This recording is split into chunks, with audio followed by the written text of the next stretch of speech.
After that big Jets 4-0 win at home in Game 5, we have to speak with our Winnipeg Bureau Chief, John Liu. What a gutsy win by this team, John. Would you go so far as to say collectively this was Winnipeg's best game of the Stanley Cup playoffs so far?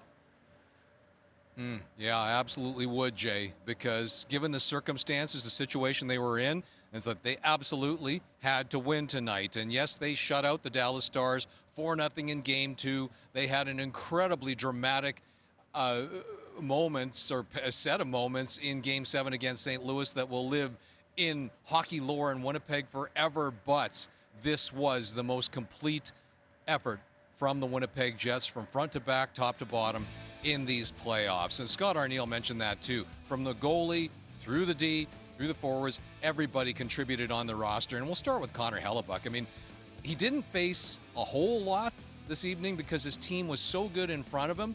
But less than a minute into the second period, he makes a stop point blank on Thomas Harley that kept the score at zeros, opening the door for his teammates to score, to take the lead and not look back. And then look at the defense, look at the forwards, their back check, their structure. They went 8.5 minutes in the second half of the second period without allowing a shot on goal of the Dallas Stars. And the forwards, Nikolai Ehlers kept rolling. Mark Scheifele scored for the first time since Game 1. The power play clicked twice. The penalty killing was perfect. Jay, this was about as airtight and perfect a win by the Winnipeg Jets as you could possibly imagine in these playoffs so far. And you mentioned Mark Scheifele got a goal, which is terrific. He also had an assist. He was fighting hard against Jamie Benn, which is a tough thing to do because Jamie Benn's a tough customer. Now, he took the worst of it, and he was pretty upset about that on the bench, as we saw. Do you think some of that animosity will carry over to Game 6 on Saturday night? Yeah, Jay, I think that was kind of, what would we consider that, sort of like a modified or a Gordie Howe hat trick light. But you know what?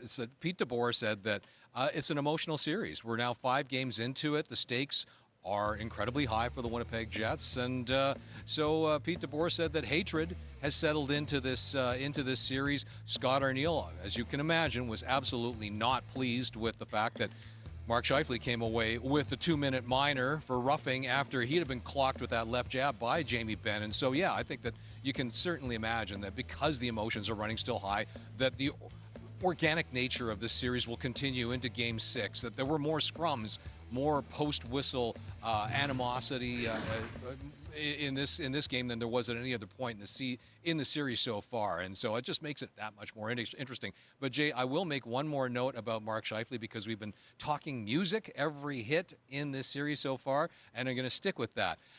During pregame, the Jets' in-house band, they're called Mach 10, they were playing AC/DC's Shoot to Thrill. Well, that happened to be Mark Scheifele's goal song. And so, hey, who should score in the second period with the eventual GWG and the AC/DC Classic is on the PA? So there's a little connection, little foreshadowing. Don't know if they did that intentionally, but there's your music note for my hit for this one here, Jay. I love this. This is practically turning into much music, and I'm all for it. John Liu, you're terrific. And the Jets going to try to even this series up Saturday night in Dallas for Game number 6.